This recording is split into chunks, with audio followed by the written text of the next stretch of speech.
And this is where you really have to reach inside yourself. John and I did not want to let this opportunity to go to Titanic pass us. So without telling our wives, we emptied our bank accounts and we mortgaged our houses and we came up with the money. By the way, that's the definition of an executive producer. It means you put your money on the line and then try to sell it. Fortunately for us, it was a success. The program worked out very well for us. On those missions, we did locate and document this new evidence that changed, again, what everybody thinks they know about Titanic. In short, that fantastic scene in James Cameron's film where the stern rears itself up and then breaks in half simply didn't happen. But it still makes a great Hollywood movie.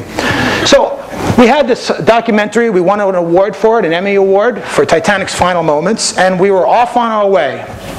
What we started doing then was taking the lessons that we had learned in 5 years of working on not only documentaries that other people shot, but working on 3 years of deep sea detectives, and then producing this program, which took us a year.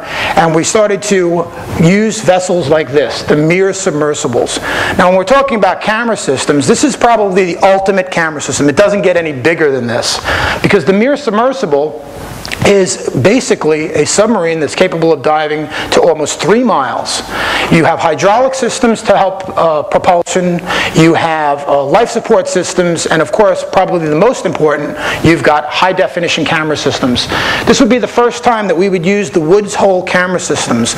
These camera systems are only available through the Deep Submergence Laboratory at Woods Hole Oceanographic in Massachusetts, and the rental fee for them is $100,000 for a month.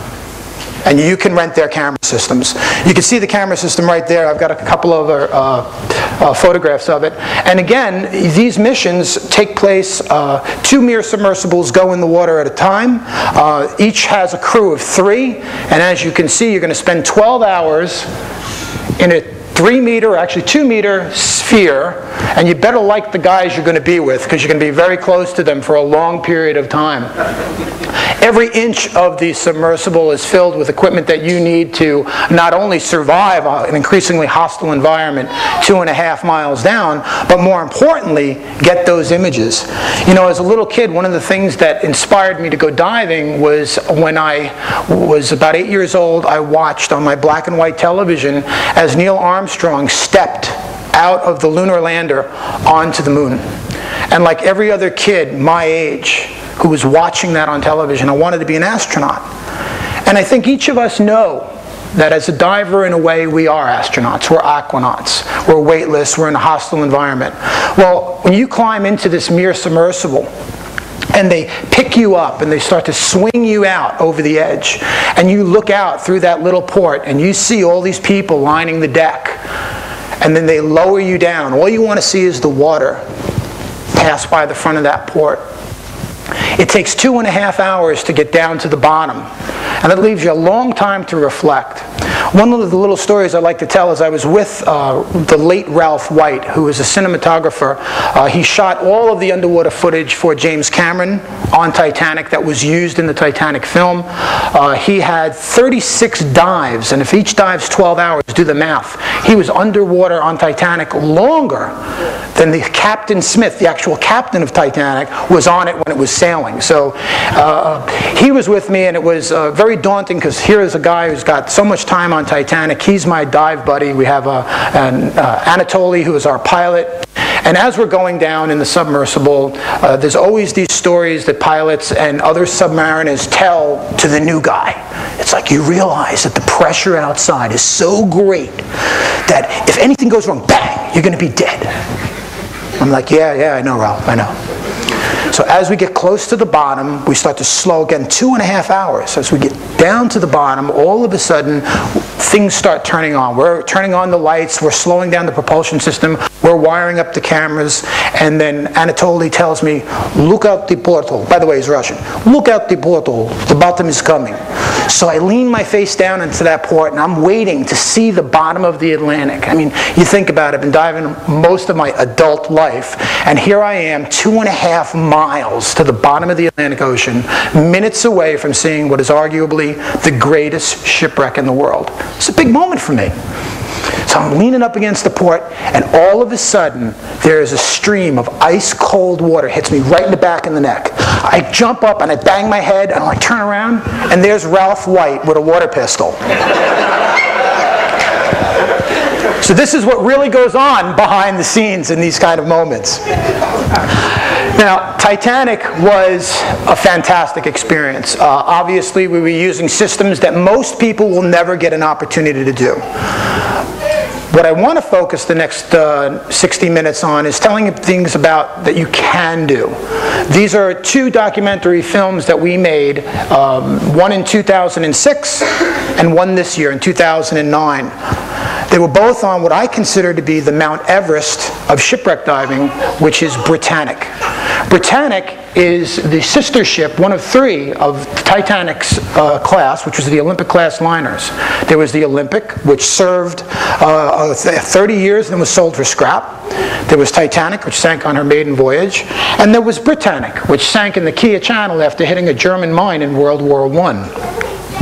So the History Channel allowed us, they liked our success with Titanic, and they gave us an opportunity to do a documentary. There are questions about the loss of Britannic that remained unanswered. These questions were simple ones. With what they had learned from Titanic, they had incorporated changes into Britannic. They had extended the watertight doors all the way up to the main level. They had compartmentalized the ship and had added additional bulkheads on the side of the ship, basically a ship within a ship.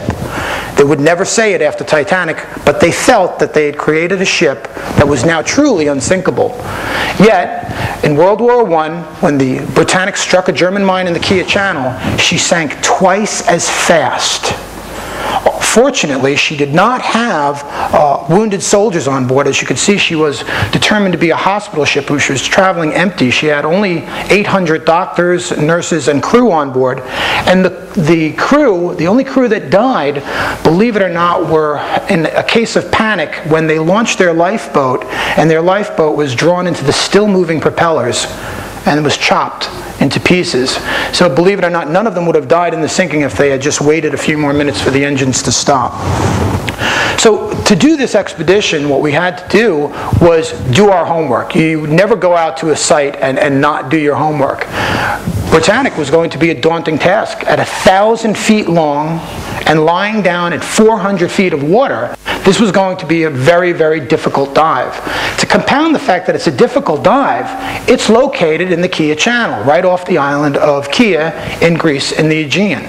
The problem is that this location is quite rural. There's no dive shops.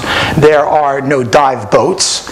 Everything that you need to make a dive to 400 feet and basically support a film expedition, you have to bring with you. You not only have to bring that, but in this case, we had to make sure that our rebreathers, our compressors, bottles, everything down to O-rings and fin straps, we had plenty of it. There was a crew of 12 bottom divers and 8 topside, not including the crew of the boat. What we had to do was hire a Greek fishing boat and take this Greek fishing boat and turn it into a technical dive boat. That in itself took 3 days just to construct ladders, platforms to get over the gunnel, places for the divers to sit. Oh, and also, what is it that we wanted to do? We wanted to make a documentary film. To make a documentary film, you need camera systems. In this case, we brought with us, again, Woods Hole Oceanographic Institute, and we have 4 different camera systems that you can see on the upper deck here. I'm going to tell you a little bit about each of the camera systems. The big one that the diver has his hand on right there is known as Bumblebee. As I told you earlier, that thing weighs, I think, over 100 kilos.